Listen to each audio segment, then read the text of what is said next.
morning, students. Here, um, now I'm Dr. K. Vishnuvardhan Rao. Here, I'm teaching wastewater management subject. It belongs to third year and second semester. So, the wastewater management subject, Unit 1, the topic is industrial water quantity and quality requirements for boiler and cooling waters. Here we need to discuss industrial water quantity and quality requirements for boiler and cooling water.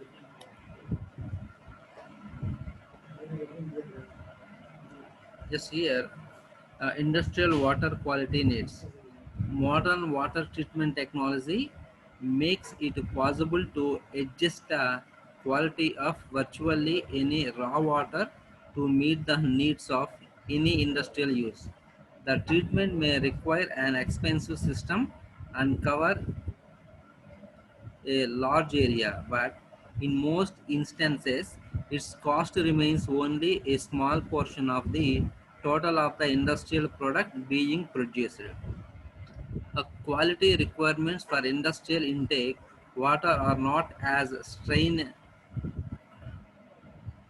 as they are for municipal systems, recreation, irrigation, or support of aquatic life. In short, it is not feasible to identify maximum permissible concentrations of constituents in industrial raw water supplies. Furthermore, a single industrial plant after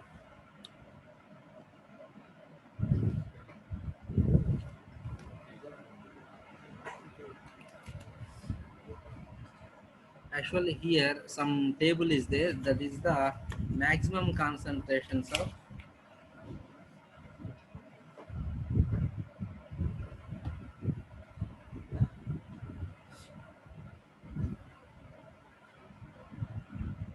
here a table is there, that is maximum concentrations of constituents in raw waters for various industrial operations.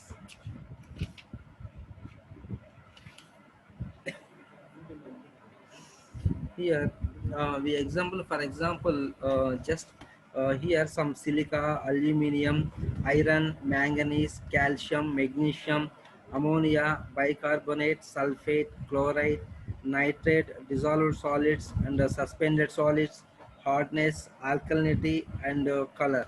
These are the parameters we need to use just for every industrial purpose. The chemical characteristics of the water is different from part to part. Here just these parameters is these parameters are one type of for boil water and second type of cooling water. Here what is the requirements for boiling water, cooling water we discussed here. Here silica for boil water. Here these all values are mentioned here, mg per liter, milligrams per liter. Here silica, if we consider for boil water, silica we need 150 milligrams per liter. As the same silica for cooling water, 50 milligrams per liter. And alumina for boiler water, 3 milligrams per liter needed. But cooling water, 3 milligrams per liter. And iron, 80 milligrams per liter we needed. And for cooling water, 40 milligrams per liter. And manganese for boiling water, actually which water we supply to the boil water. So in that manganese it has 10 milligrams per liter. For cooling water it has 2.5 milligram per liter. Calcium for cooling water 500 milligram per liter needed. And no magnesium, no ammonia and bicarbonate here for boiled water we need 600 milligram per liter. And bicarbonate for cooling water 600 milligram per liter we needed. And here sulfate, boiled water 1400 milligram per liter is enough. Here 680 milligram per liter is needed.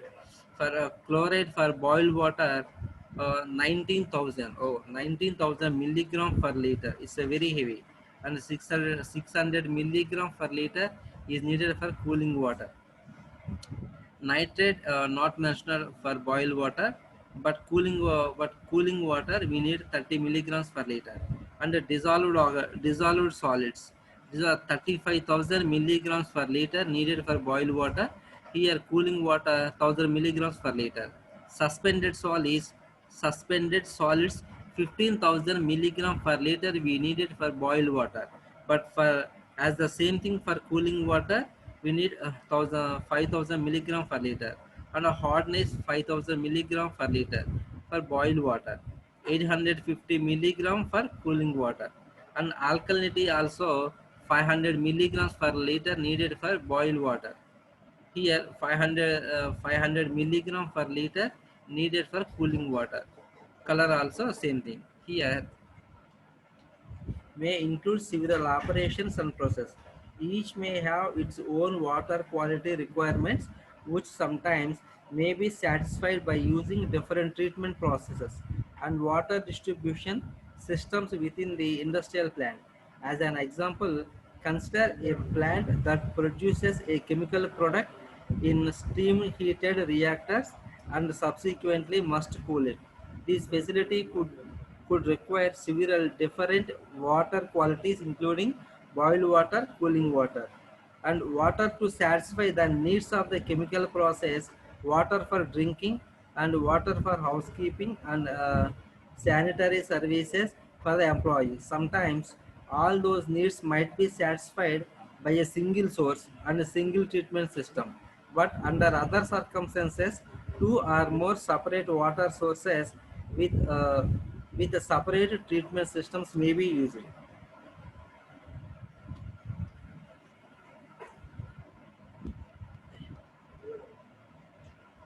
Here also table 4.2 continued. And iron for boiled water we need 0.05 milligram per liter. uh, and manganese 0.01 milligram per liter. Calcium no. And ammonia 0.1 milligram per liter. Bicarbonate of 48 milligram per liter. As the same bicarbonate for the cooling water 600 milligram per liter. Sulfate 608 milligram per liter for cooling water. And dissolved solids 1000 milligram per liter for cooling water. Here suspended solids 0.5 milligrams for boiling water and 5000 milligram per liter for cooling water. Hardness 0.07 milligram per liter for boiled water and 850 milligram per liter for cooling water.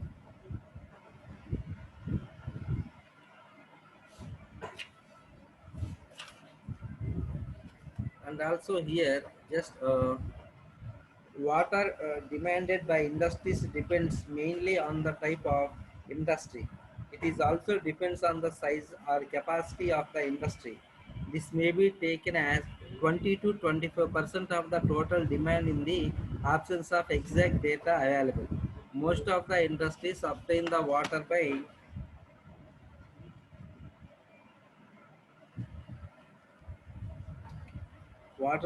providing their own tube wells and do not depending on the municipal water supply, as they require sufficient quantity of water uninterruptedly throughout the year. Here industrial water demand a table is there,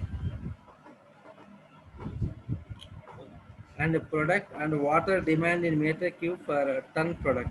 Here aluminium 1400 meters cube per ton. Cotton bleaching 250 meters cube per ton. A glass 70 meter cube per ton. Sugar 10 meter cubes per ton. Paper 175 meter cubes per ton.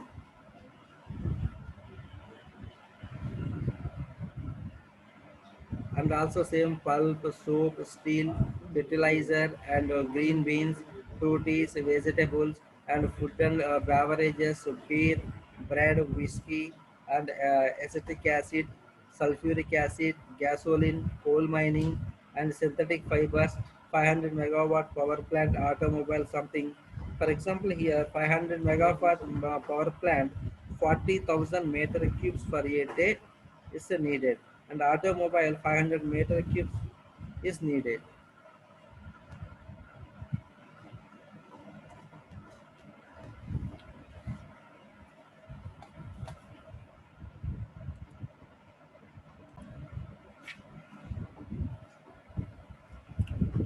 Here guys, I will introduce, I will show a video that's clearly picture about the industrial water quality and quality requirements for boiler and cooling water.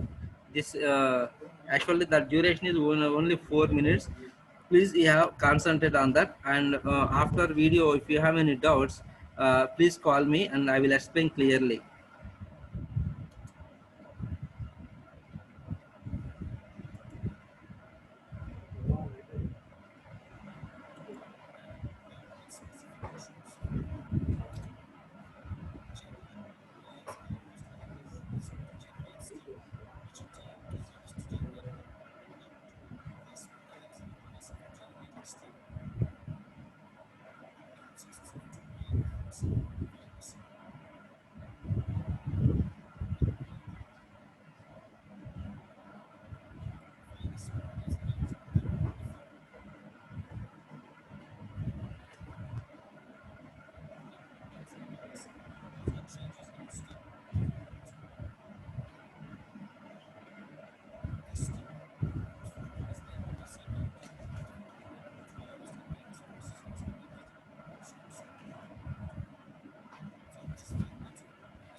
మీకు ముందు transfer చేస్తున్నారు, మీకు వచ్చి అన్ని transfer చేస్తారు. మీరు నాకు ATM sir, మీరు నా ఏటీఎం.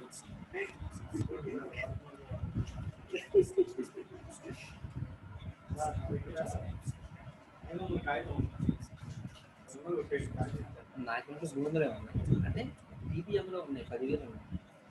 అది నాకు ఏటీఎం లేదు కదా, ఆల్రెడీ నా అకౌంట్ యాడ్ చేసుకున్నాను. 6 అవర్స్ అయితే కానీ నాకు అది యాడ్ అవ్వదు, అంటే సాయంత్రం 7 అయితే. ఆల్రెడీ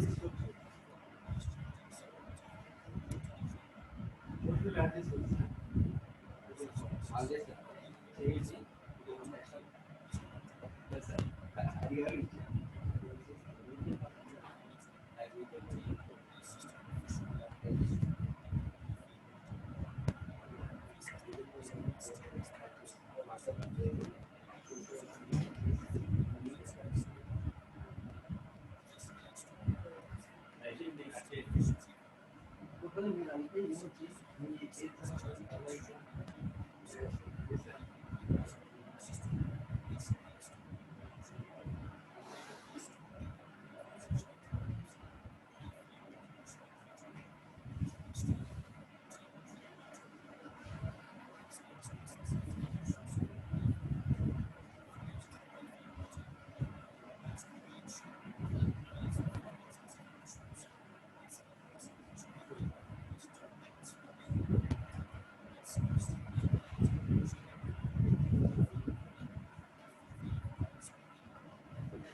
అవును sir.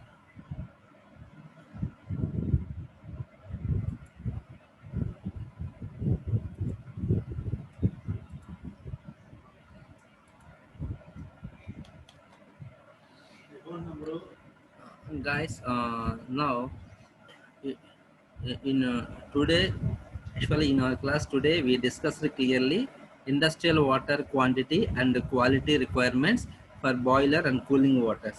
In the next class, I will explain clearly process water for textiles, food processing, brewery industries, power plants and fertilizers and sugar mills. For those one, what is the need of quality and quantity of the water? Okay, thank you for your patience.